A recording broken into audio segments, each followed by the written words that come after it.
With the submission of the Three Sisters after their brief rebellion, and the Iron Islands now at peace under its new lords of House Greyjoy, all of Westeros south of the Wall was now ruled by Aegon Targaryen, forming the largest single united kingdom seen in Westerosi history. The key thing to consider here is Aegon almost unified Westeros, save for one thorn in his side, Dorne.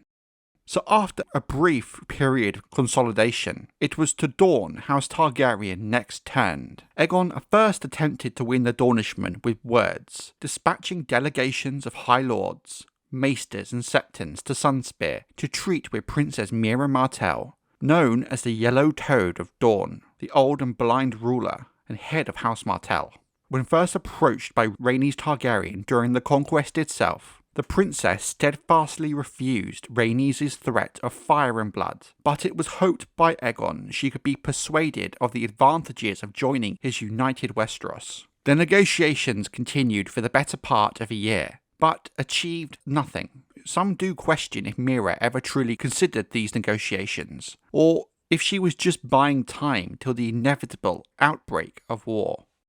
Dorne is sand and scorpions, and bleak red mountains baking in the sun. Resnack, A Dance with Dragons, Chapter 43, Daenerys 7.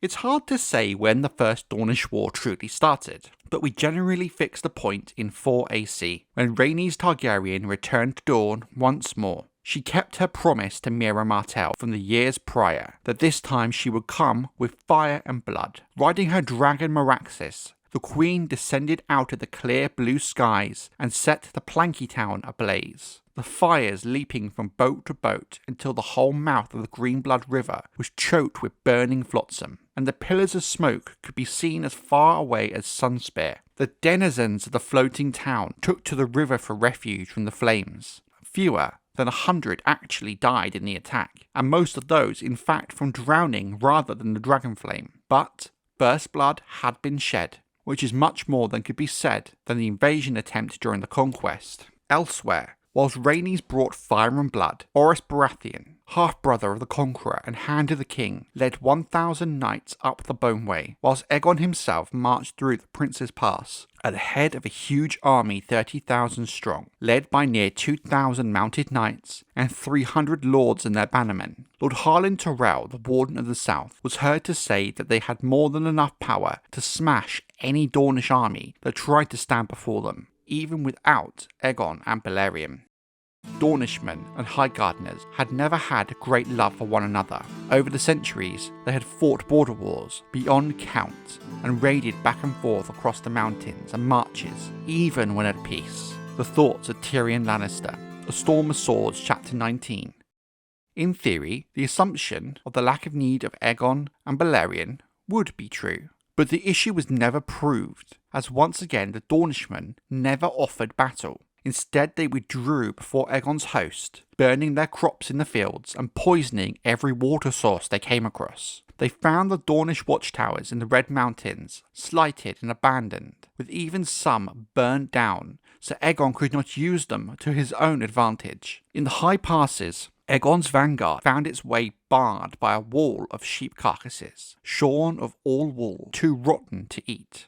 The king's army was already running short of food by the time they emerged from the Prince's Pass to face the Dornish sands. There, Aegon divided his forces, sending Lord Tyrell south against Uther Ulla, Lord of the Hellholt, whilst he himself turned eastward to besiege Lord Fowler in his mountain fortress of Skyreach. It was the second year of autumn, and winter was thought to be close at hand. Some were eager to return north to ensure the harvest was collected on time. But in truth, many among Aegon's men hoped that once winter came, the heat in the deserts would be less, water more plentiful. But winter, even the most harsh of them, was different south of the Red Mountains, and the Dornish sun proved unrelenting and as hot as ever. All the while, Lord Tyrell carried on his agonizing march towards Hellholt. In such heat, men often need to drink more, and every waterhole and oasis the army found had been poisoned, which meant they had to use more and more of their precious dwindling supplies. First, horses began to die, more every day, then followed by their riders.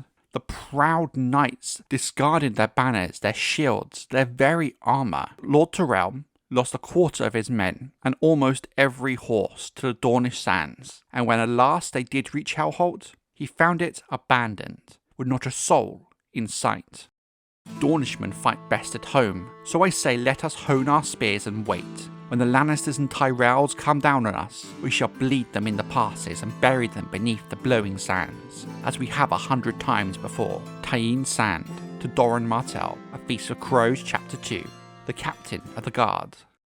Orys Baratheon's attack fared little better. His horses struggled on the stony slopes of the narrow, twisting passes, but many balked completely when they reached the steeper section of the road, where the Dornishmen had chiselled steps into the very mountains itself. Boulders rained down on the Hand's knights from above, the work of defenders the Stormlanders never saw. When the Boneway crossed the River Will, Dornish archers suddenly appeared as ghosts, as the column was making its way across the bridge, and its arrows rained down by the thousands. When Lord Orys ordered his men to fall back, a massive rockfall fell and cut off their retreat with no way forward, no way back. The Stormlanders were massacred. Orys himself was spared, along with a dozen other lords who were worth the ransom, but they found themselves captives of Will, the savage mountain lord known as the Widow Lover. The loss of not just his men, but Orys himself, a skilled warrior and commander, was a huge blow to Aegon, whom thanks to his dragon, was not accustomed to taking such serious losses as this. While things were hard for Orys Baratheon and Lord Tyrell, King Aegon had much more success, marching eastward through the foothills, where the runoff of the heights provided water and plentiful game. In the green valleys, he took the castle of Skyreach by storm, won Ironwood after a brief siege. The Lord of the Tor had recently died, and his steward surrendered without a fight. Further east, Lord Toland of Ghost Hill sent forth a champion to challenge the king in single combat. Aegon, ever the honourable man, accepted and slew the man, only to discover afterwards he had been fooled, that he had not been Toland's champion, but in fact his fool.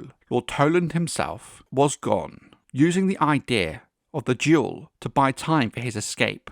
Once Aegon eventually turned his attention to Sunspear itself, Meria Martell, the Princess of Dorne, was nowhere to be found. When Aegon landed atop the Tower of the Sun, he found only his beloved sister and wife Rhaenys there before him, sat on the ancient twin thrones of House Martell, waiting for his arrival.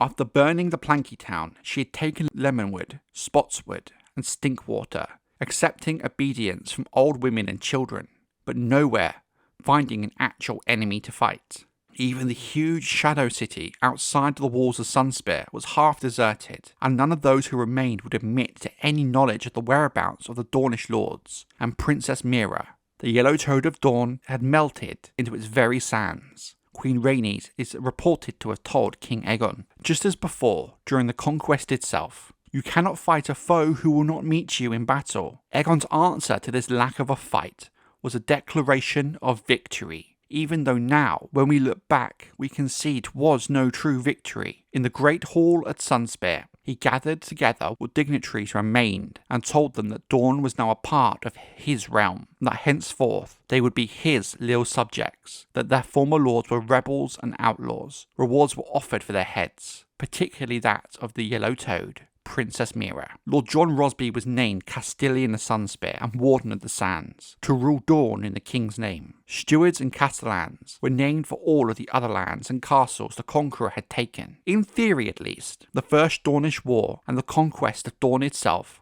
was now done, and King Aegon and his remaining host departed the way they had come, west along the foothills and through the Prince's Pass. Little did Aegon know at that time this was only the start of a bloody years-long struggle that would come to cost him dearly.